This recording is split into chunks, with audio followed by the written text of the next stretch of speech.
For Swan Soap, it's Bob Hope.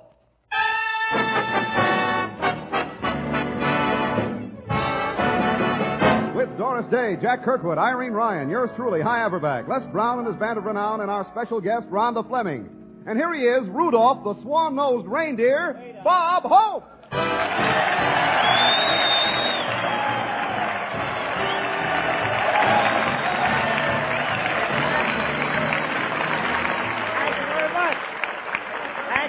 How do you do, ladies and gentlemen? This is Bob welcoming the Ohio State football team, Hope, telling you fine athletes to use Swan soap in your showers. You'll be so fragrant in the Rose Bowl, you'll confuse the opposing powers. And before the California team makes a tackle, they'll say, pardon me, you one of the players or one of the flowers? Yes, sir, we have the Ohio State football team in the audience tonight. The NBC ushers got scared when they saw all those big husky bruisers walk in. They thought it was another raid by CBS. And there was really excitement when the Ohio State boys started tearing down all the signs in the lobby. They thought the NBC stood for Nothing Beats California.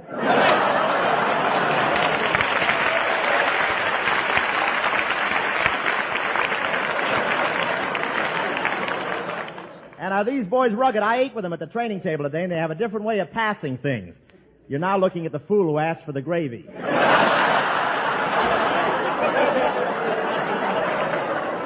Isn't this a nice polka dot suit, huh? I played conference football, you know. Played conference, really I did. The coaches always held a big conference on how to keep me off the team. Really, I'd have been a great lineman except for the way I was built. When I crouched down, my weight was facing the wrong team.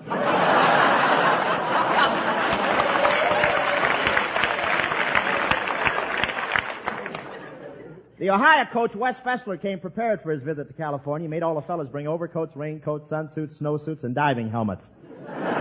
But we fooled them. They were here 4 hours, and they ran out of clothes.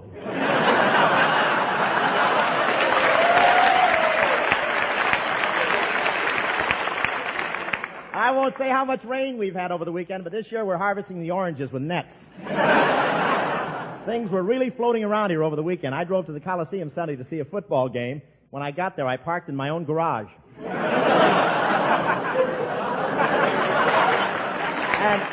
And before the game, they tossed to see what team would have the Tide with it.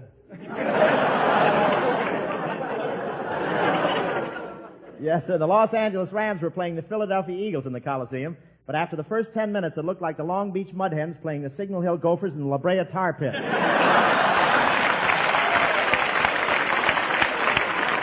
The whole thing looked like a taffy pull in a coal mine. I've never seen anything like it. I was surprised to hear the Ohio State team is staying in Pasadena. Pasadena. Well, we all have to go sometime.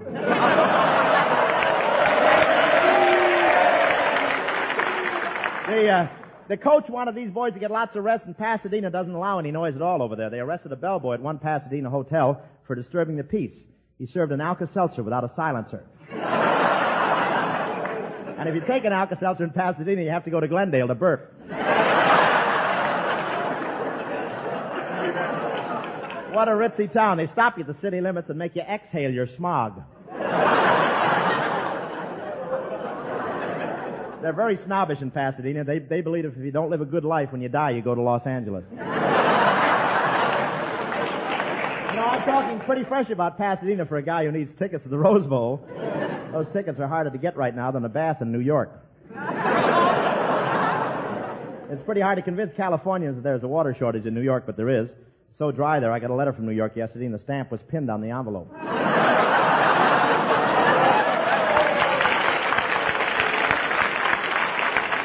I hope they adjust that condition soon, because with the water shortage, people are drinking so much milk that last week on a New York farm, one cow turned to another and said, I hope this thing is over soon, dear. It's certainly been a long pull.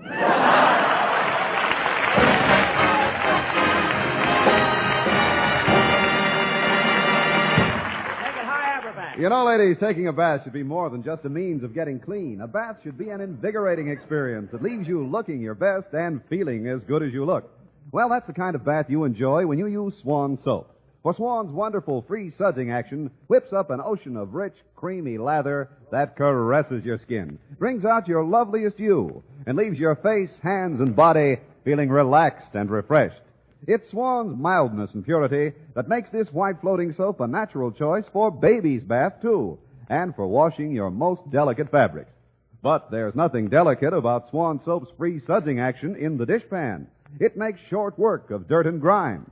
Gets you out of the kitchen in half the time. No wonder this miracle soap is an all-American favorite for all washing chores. Try it yourself. Get Swan tomorrow. The all-purpose soap with that wonderful free sudsing action for face, hands, bath, and dishes. Ladies and gentlemen, one of the big thrills in making Paramount's new picture, The Great Lover, was the privilege of playing opposite one of the screen's newest and loveliest stars. And here she is, that gorgeous atomic redhead, Miss Rhonda Fleming.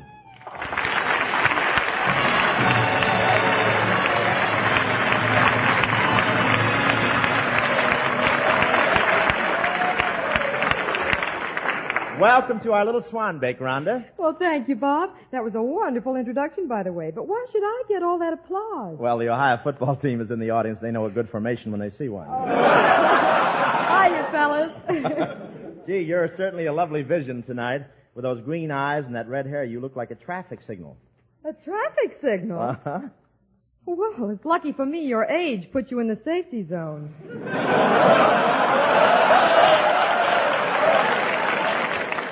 Rhonda, we could go further, you know.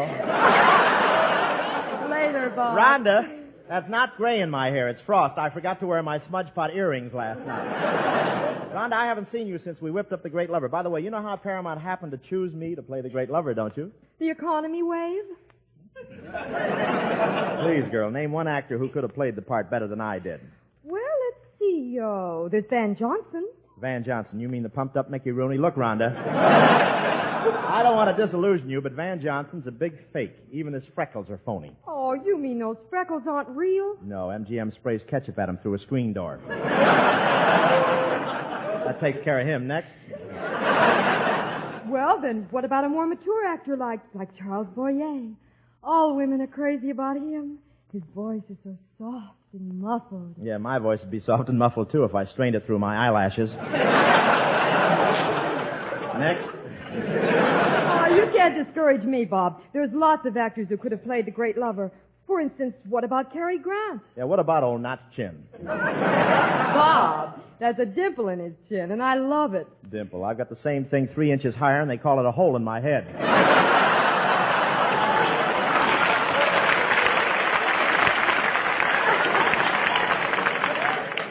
But honestly, Bob, making the picture was lots of fun. And I especially enjoyed the song number we did together. Yeah, hey, while you're here, why don't we knock out a quick chorus of Lucky Us with scenes to match? All right. I always wondered what happened to that couple in the song. Just a bungalow for two, so right for each other. We won't need a view, we'll see one another. No glamour around us. But aren't you glad we found us dear? Lucky us.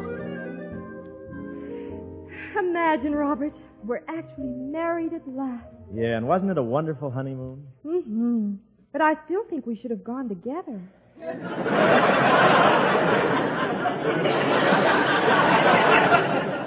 Well, this way it saved one bus fare, but I don't care. I don't care if we're broke. Whenever I feel real blue, I just sing a song. Just a bungalow for two, homes are right for each other. Hey, shut up in there! Oh, that nasty old man next door. He's always complaining. Don't pay any attention to him. Just remember that ooh is my itsy-bitsy little snug-a-muggums, and my snug-a-muggins is the prettiest girl in the block. Ah, you mustn't say pretty things like that, Poppy. You'll turn Snookums' head. Never mind Snuggum's head, you're turning my stomach.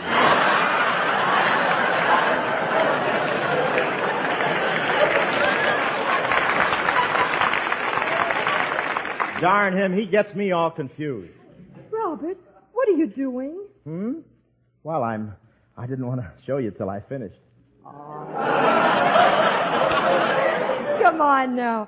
What are you doing? Oh, I'm sewing little things. Robert, you didn't tell me. Well, I wanted it to be a surprise. I'm making a shower curtain for the canary's bird bath. Oh, how cute. How about giving me a kiss? Okay, we'll handle this, kid. Don't worry. Okay. Here, now, you give it back. All right, there. Got it? Uh-huh. Now I'll give it back to you. No, I'll give it back to you. Then I'll give it back to you. I'll wait for a fumble if it takes all night.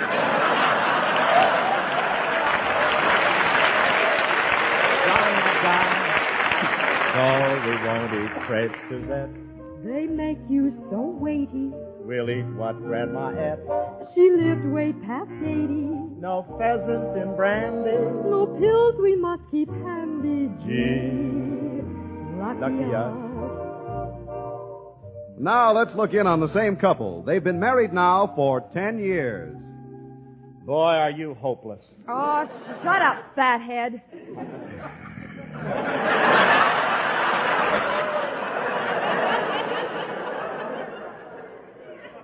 Pretty vicious reading, I thought. 10 years we've been married and you ain't learned to cook yet. What happened to the sardines tonight? Well, how should I know? When I got ready to serve them, all I did was pour something over them called vodka. Yeah, I wondered why they were whipping each other with a celery and yelling, Mule Trail!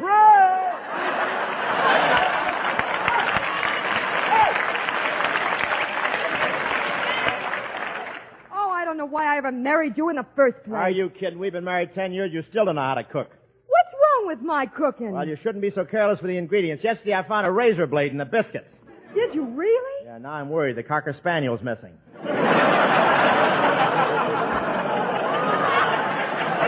I wonder what could have happened to him. I don't know, but my birthday cake had a cold nose. Well, what are you complaining about? Beg your pardon. What are you complaining about? My marriage has really been a disappointment. It has, huh? Yes, it has. I always looked forward to an addition in the family. I dreamed of sitting in the evening and listening to soft gurgling in the next room. You've got it. Your old lady's in there hitting the bottle again.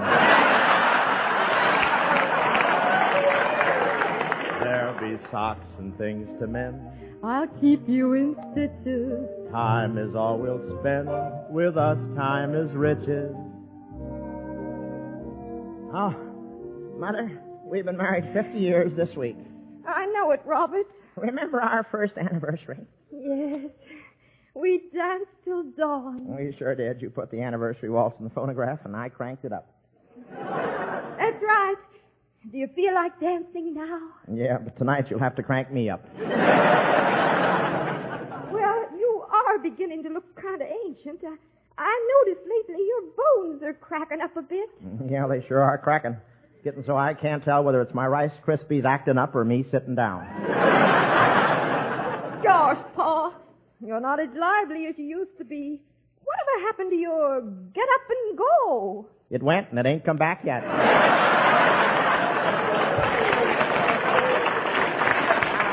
Don't bother me for a few minutes, Ma. I'm kind of busy here. I'm writing a letter, and if I get the right kind of an answer, they'll be calling me the great lover again.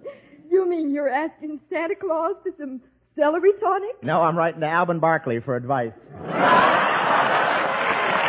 happy, so humble, so much in love to grumble. Gee, lucky I.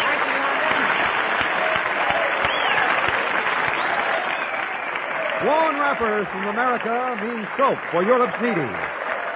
Only 11 more Care Swan days left.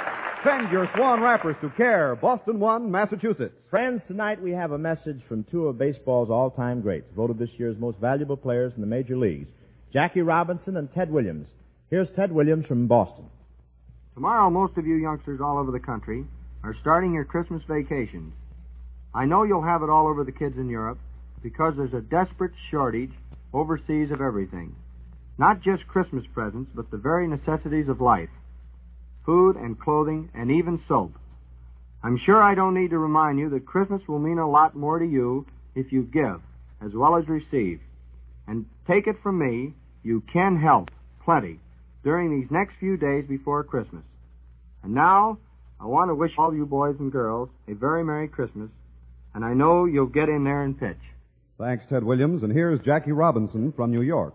Fellows and girls, you can make Christmas a lot brighter for those needy kids in Europe just by spending a few hours of your Christmas vacation collecting Swan wrappers from your family, friends, and neighbors, and mail them to CARE, Boston 1, Massachusetts.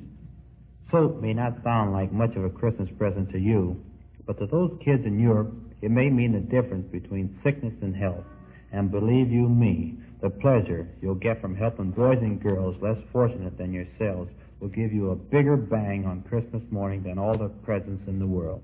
Thank you, Jackie Robinson. Remember, send Swan wrappers to CARE, Boston 1, Massachusetts. Because for every 2 wrappers sent in, CARE will speed a cake of Swan soap to some needy youngster overseas. Here's Les Brown and his subjects of Petrillo bringing Warner Brothers' Reason for Mistletoe. Our lovely queen of melody, Miss Doris Day, ladies and gentlemen.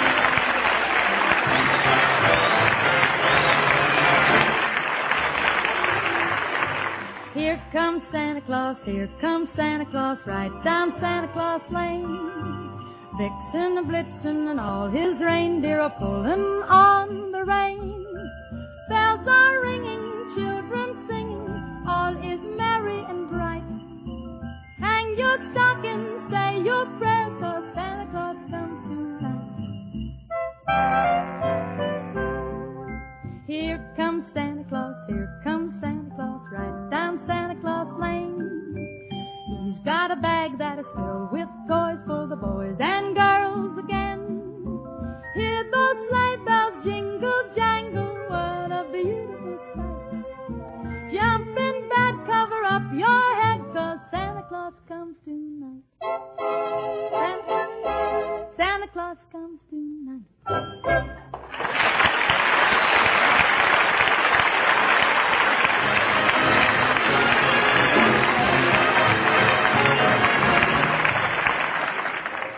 Ladies and gentlemen, there are only 4 more shopping days until Christmas. As usual, Bob Hope neglected to do all his Christmas shopping. So we find him now walking along Hollywood Boulevard, making his way through the crowds.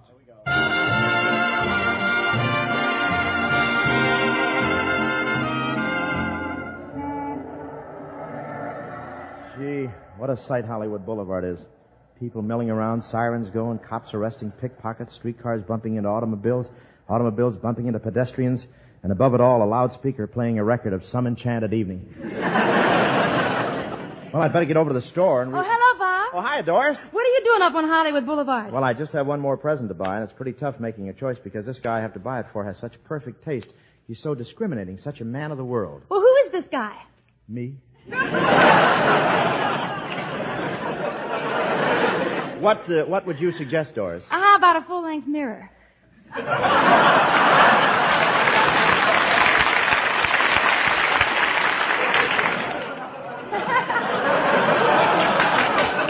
We'll cue you when we want to, you know. No, I've got a full-length mirror, Doris. I've got one of those already, and it's got a special attachment. A special attachment? Yes, every time I look at myself, a hand comes out and slips me a note that says, "Oh, you beautiful doll." You know, Bob, I don't know what to get you for Christmas. Well, Doris, I don't want to seem ungrateful, but please don't give me a present this year that you've knitted. You know how you get carried away when you start knitting. Oh, was the sweater I made for you last year too big? A little bit, but it came in handy. I now have the only Buick in town with a turtleneck slipover. Well, Paramount gave me the measurements.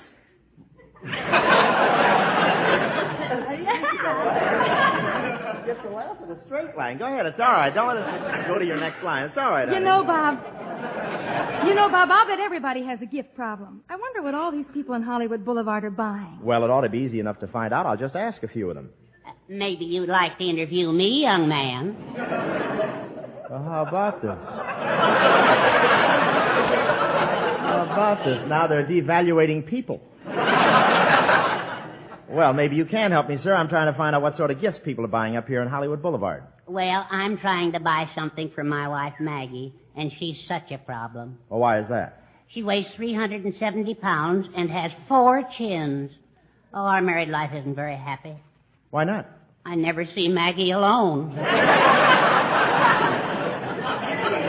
Well, what are you going to buy your wife? Oh, dear, I just don't know what to get her. Last year, I bought her a bathing suit, but she didn't look very good in it.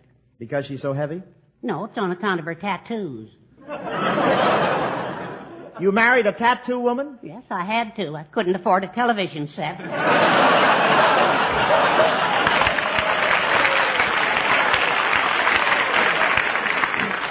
But we almost got a divorce. Why? I'd seen the picture before.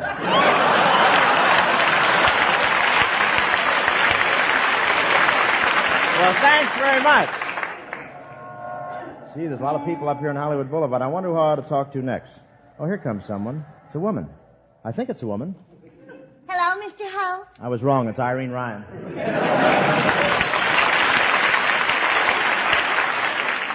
Are you up here buying Christmas presents, Miss Ryan? Yes, I just came out of the Broadway Hollywood, and it was so terribly crowded that I got shoved along into the furniture department, and a terrible thing happened. What's that? Before I knew it, I'd been gift-wrapped and sent to a family in Glendale as an early American coffee table. Well, there is a resemblance. You both have knotty pine legs.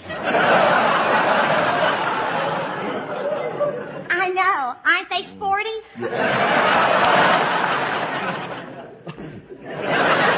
Well, I guess you're happy that you've got all your Christmas shopping done, huh? Oh, no, I'm not happy at all. I just hate the idea of being away from my folks at Christmas.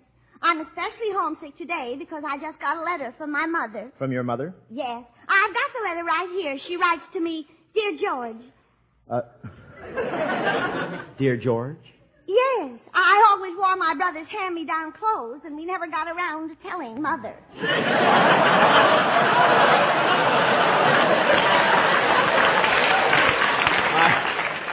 I wondered why you were wearing spats. Oh, but I don't look like a man now, do I? No, I think you look gorgeous, George. Say,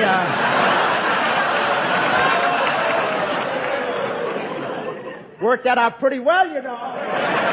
Go on with the letter, Miss Ryan. Oh, okay. The letter says, well, it's Christmas time again, and we certainly do miss you.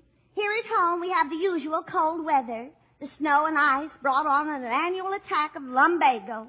It's a little better now, but I still have a terrible pain in the neck. That reminds me. How are you, dear? Gee, it's lonely without you at Yuletide season. Last night, your father and I sat in the living room staring at your vacant chair. Then we got out the family album and looked at all the pictures of you. I think we were better off staring at the vacant chair. We would like to see you soon, dear. Your room is exactly the way you left it. We sure wish you'd come home and clean it up. Well, goodbye, Mr. Holt. Goodbye, Miss Ryan.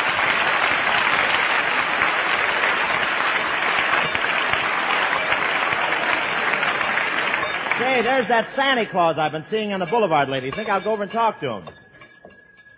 Oh, hiya, Sandy. What's the good word? Put something in the pot, boy.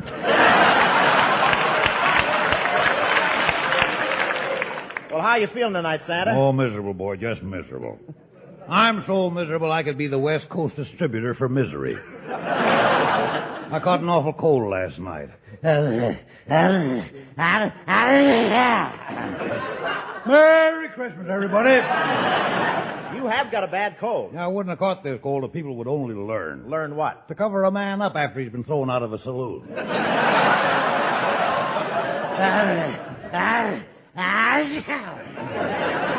Should have worn my windshield wiper. I could have had double pneumonia. Really? Yeah, but I didn't want to make a pig out of myself.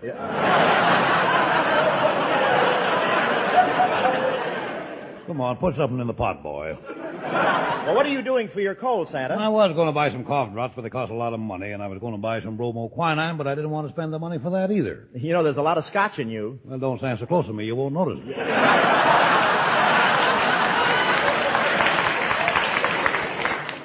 Say, look, I've been asking people along the boulevard about their Christmas shopping. Are you buying any presents this Christmas? Oh, yes. I was trying to get something for Mom, but she's so hard to buy for, you know. Pop gets her everything. Why, is he wealthy? No, he's a shoplifter. When he walks out of the May Company, the whole left side of the building sags. Merry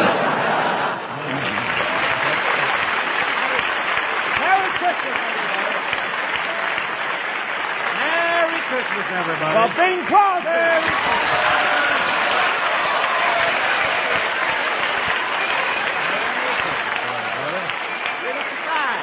with that?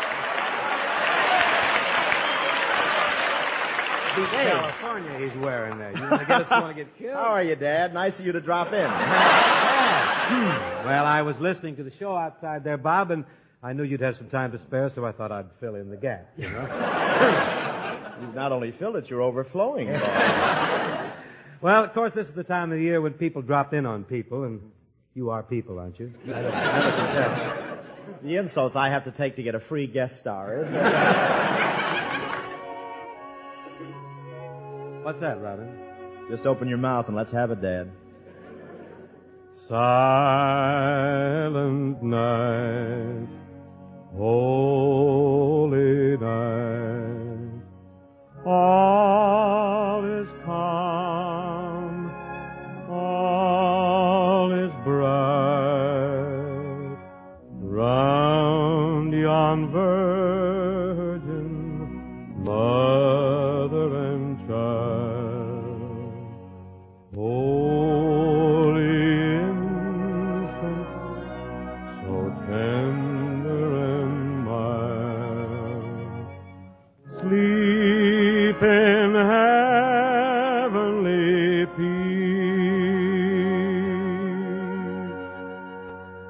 sleep in heavenly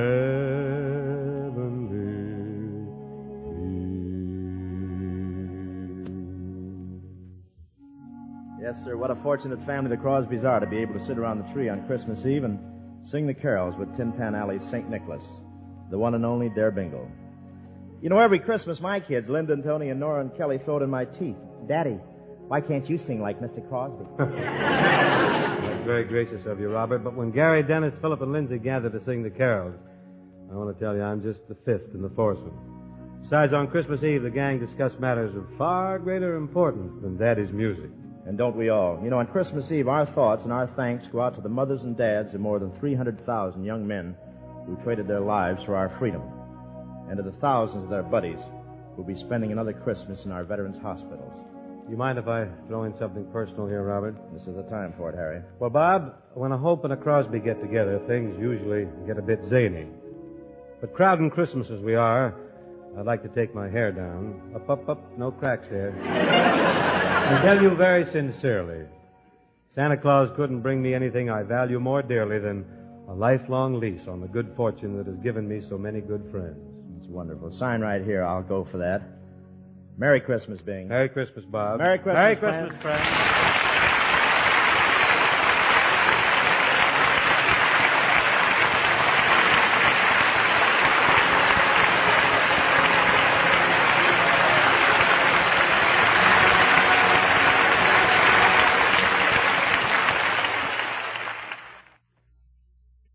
Are you that girl everyone's raving about?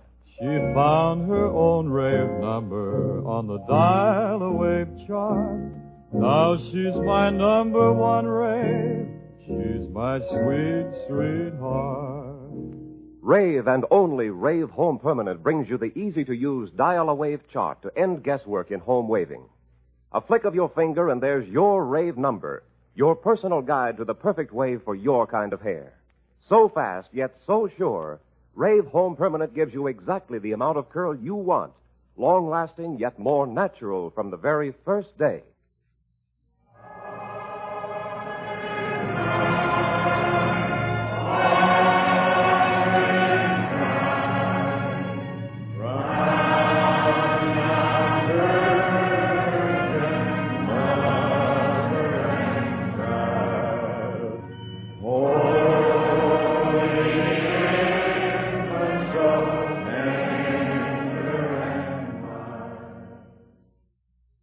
Coming up, it's Fibber McGee and Molly on NBC. KFI and KFI-FM.